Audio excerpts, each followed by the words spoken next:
Hey, what's going on, guys? It's Jack. Back finally, once again, to start bringing you some more YouTube guides. This one today, we're going to be talking about ramping Disc Priest goodies for Sepulcher of the First Ones. Now that we've gotten some time to really digest what's going on with the instance, and after the very beginning of the Race to World First just being dominated by Holy Priests, we finally started seeing some Disc love on the back end of the instance. So, what I wanted to talk about today is, first and foremost, Covenants for Disc Priest, how you're going to be playing the Covenants now that double legendaries, tier set, the works is all out, and some expectations for you as you are gearing yourself up for Mythic, or maybe you're already in Mythic and everything like that as well, of what to watch for, how to switch around for those different Covenants, and how to play with all the updates, okay? First and foremost, obviously, at the beginning of the tier, we're like, oh man, double legendaries, it's going to be Venthyr all the way, this is going to be super powerful and amazing, and it really didn't pan out that way, and I wanted to talk about why. First and foremost, a lot of damage for these encounters is a lot steadier than we had anticipated going into PTR testing. So when damage becomes a lot steadier and consistent, it just is leading, of course, to the rise of Holy Priest, Resto Druid, the works, who are able to sustain such high levels of output on a very consistent basis. You look at like Vigilant Guardian at the beginning, where previously it was like big chunky ticks from the mines going off in PTR testing, so Disc could actually have some fairly consistent Venthyr-esque ramps. But then you go into live servers, and it turns out there are actually just a lot of consistent damage of like, oh, well, you know, these 3 mine pops will take you down to 70%, and they also last a very long time. So it's not like you can really push up a lot of missing health, whereas instead it's 100%, 96%, 92%, and so on and so forth. Every little tick is just small levels of health, whereas Disc is pushing up 30, 40, 50% of somebody's health pool in an instant, which doesn't really pan out that well with a lot of these early boss encounters. It does, and that's where you start seeing a lot more Kyrian in this whole conversation, is that Venthyr is extraordinarily bursty, which does not bode well at all for the first 4-ish type of encounters. Vigilant Guardian, of course, feels terrible. Skolex, it feels pretty bad no matter what Covenant you're in, but Kyrian does feel better than Venthyr, I'll admit. Whereas Zymox and Desegni have some lengthier intermission phases, particularly Desegni on a 2-minute basis, which is obviously great for Kyrian. Zymox is a little bit dependent based off when you push with health, but it should be around the 2-minute mark, depending on your raid's DPS, for causing him to push into those intermission phases, allowing you to have some very large bursts of healing. Prototype Pantheon, unfortunately, just feels terrible to play as a Disc Priest. I attempted to do so, I believe, as Venthyr, and it just went horribly. I kept up with the pack, but it did a horrible job of healing any of the seeds, and it's very chunky and sort of inconsistent all over the place. And you also just miss Guardian Spirit, which is super helpful for pushing seeds at specific moments, which is kind of a key component of the encounter. It really wasn't until Lehuvim dropped that Disc started actually picking up a bit. But even then, it was less than satisfactory. Since Lehuvim's intermission phases last for a pretty long time, and you want a 3 heal because of some of the damage checks on killing the ads across the room, or in the corners of the room, that's where Disc being able to solo heal 10 players during an intermission phase of Boon of the Ascended was just nuts, and it was really helpful for killing the boss fight. But then the rest of the fight, you just felt really poor, and like the sort of push-pull mechanics and burst mechanics sort of just left everybody at death's door for a much longer time than people would really like to see. These days, at least with our timers, now you can pretty confidently just like boon every intermission, but you feel kind of crummy for those outside intermission sort of phases. So kind of how you like set up your raid cooldowns. And it feels pretty good when you're able to cover those intermission phases, but in between you do feel crummy. Halandris is another good example of this, as Boon of the Ascended is wonderful for carrying the Reclaim, did a very good job for us on progress of being able to have the output, and the reason that Venthyr is not very good at all for this is because Boon has at least 10 seconds, a little bit more than that, of sustained large output that you get. You have your Ascended Blasts, buffed by Schism, you have your Ascended Eruption at the end to sort of finish everybody off in very long Atoma duration with Kyrian, Clarity of Mind. Whenever you play like Venthyr, you don't have that sustain, because I mean, I guess you could technically run with Clarity of Mind if you wanted to, and you'd have like your crit buff, but then you'd only be able to buff, you know, your Schism, your Mind Games, your Penance, etc., and it doesn't really work out that well, because all your other follow-up spells don't really do diddly squat, which starts bringing us over to Anduin, where, or sorry, let me phrase that a little bit better. For Acclaims on Hondros, they last an extremely long time, so you'll actually be able to like overwhelm the first 6 or 7 seconds, but then there's another like 10 seconds of damage going out, or 5 or 6 seconds of damage going out, where you don't really do anything, and that's where people start bleeding out. So having Kyrian for the whole coverage, or most of the duration, makes a very significant difference for it. Which then brings us, I should say, over to Anduin. One of the nicest things about Anduin is it's really the first fight that enables this Venthyr Penitent One playstyle. What this really means is that because there is a lot of consistent damage, and there's sort of like a burst that he does with his Hope Breakers, but the Befouled Barrier and how it interacts with the rest of the fight, having 75% I think of the healing that a player would receive go into the barrier, is just massive for a very bursty playstyle. So with that, you can very quickly set up some atonements that don't have to be very long duration, utterly blast tons of output into Anduin, and then quickly clear out the Befouled Barriers. That makes it so much easier to be able to play the fight, and so much easier for everybody else to focus on healing the ads downstairs, on just only using cooldowns and not a lot of excess mana for clearing out any of those Befouled Barriers, and it makes life a whole lot easier.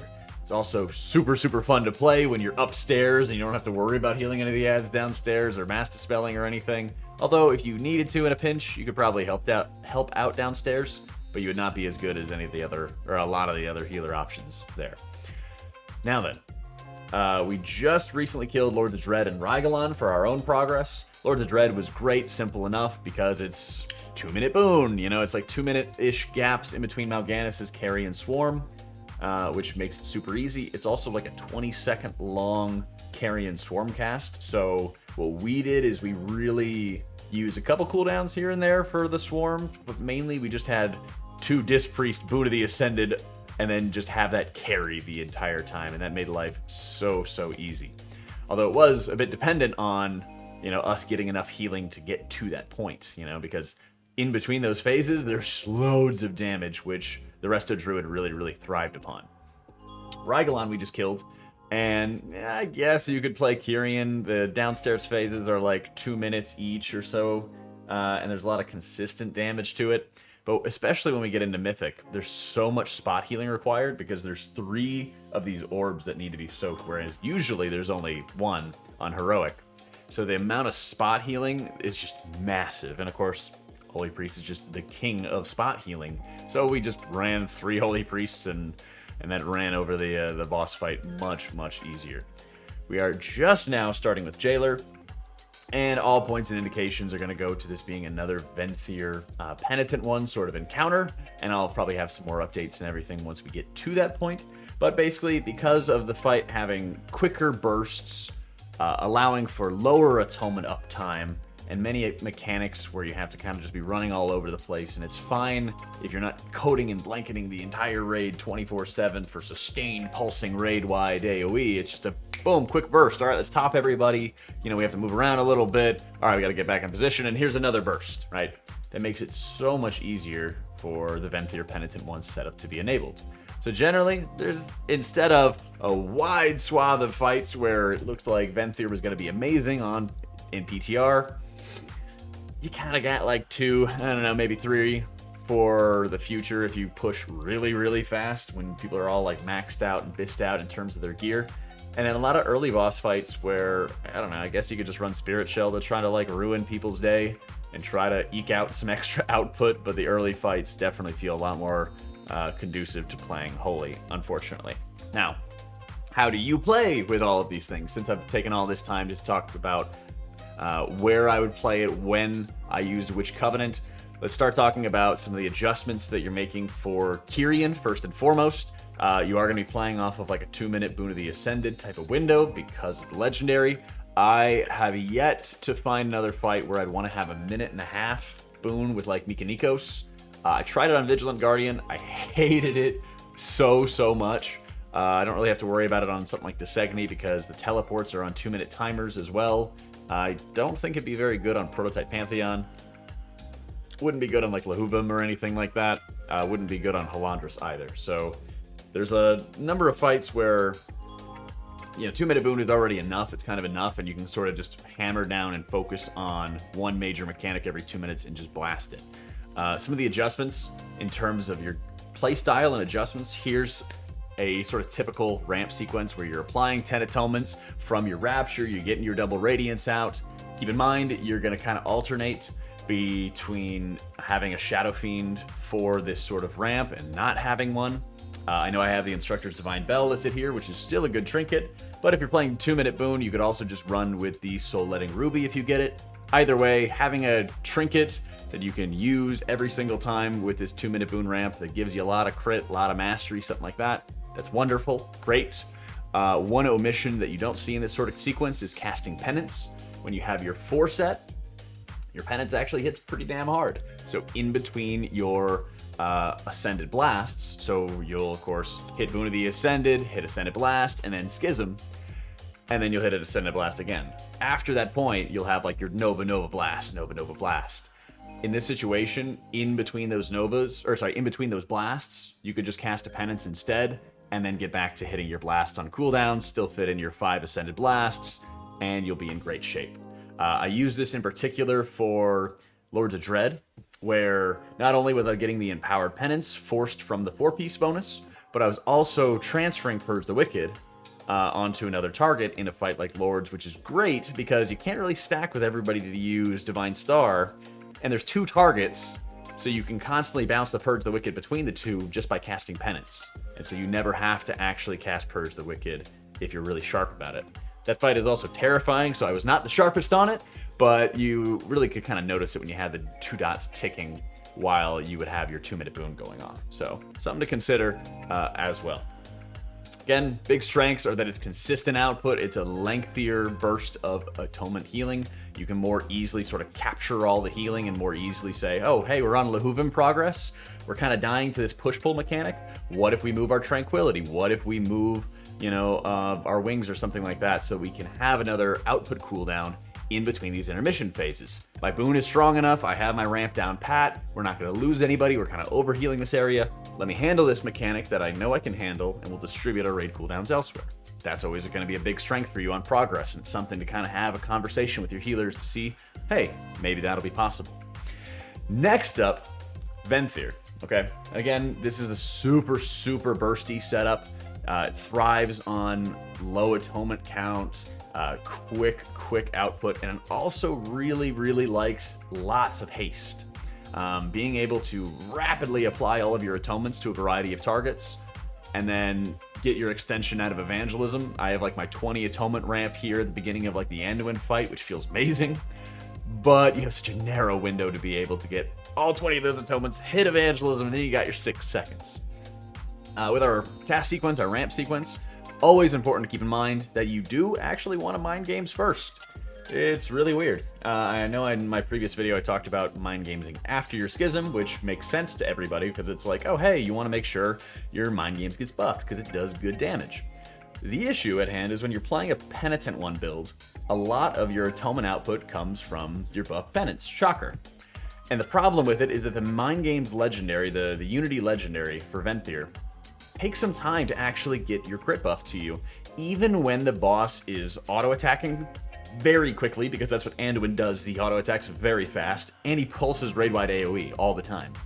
Even with that going on, there's still like a second delay in getting your crit buff to you. So what I was finding was I would schism and then mind games and then immediately go into a penance channel, which is front-loaded. It begins at the start of the GCD. And so over half of my Penitent One penance channel would be complete before I even got my crit buff, which is a large waste. So instead, you pass up on the buffed damage out of mind games in exchange for the crit buff going into your penance, which all but guarantees that your massively buffed penances will insta-crit. If you have the Scrawled Word of Recall trinket from the 9, also super highly recommend being able to use this too. As I was taking advantage of Divine Star, so I'd hit my Evangelism, hit my Mind Game, Schism, Empowered Penance, Recall, second Empowered Penance, and then hit a Divine Star, and then we'd be rolling in output, and it was great. If you want to truncate this a little bit, when the raid is going to be not 20 people, you know, a lot of times we would have only half the raid. I'd kind of spot heal you Shadow Men's for the Domination Word Pain targets, and then I'd go in, save both my Radiance charges to force the Penitent One procs once again, double Radiance into the Mind Game, Schism, Penance casts as well. And I would hold Recall every time to make sure I had it with my Evangelism, so I could have as many people hit with the Atonements and as many people hit with the double Penance casts as I possibly could. That's what I did. If I was struggling more on the like 10-man sort of Befouled Barriers, then I could save Recall for that, and that was an option I played around with while we were progressing. But generally, I didn't find it was that necessary at all, so we were pretty good to go. And that was the setup that I ran with. But it's very, very bursty, and like I said, the more haste that you're able to get, especially if you have like the Mad Duke's Tea from Theatar, you kind of roll it into haste, I think you really notice it. So I think in my Kyrian builds, I'm running like 31% haste. On Anduin, you can see in the bottom left or bottom right, I was running with like 37, 38%, and I really enjoyed it. It was really good because all of your healing is just in these very specific burst windows. Also helped that, you know, you have like double Holy Priests, which don't consume any mana, and they cast a lot of Symbols of Hope. They give you a lot of regen, all that other good stuff, so you can kind of be a mana hog if the Innervates are there as well.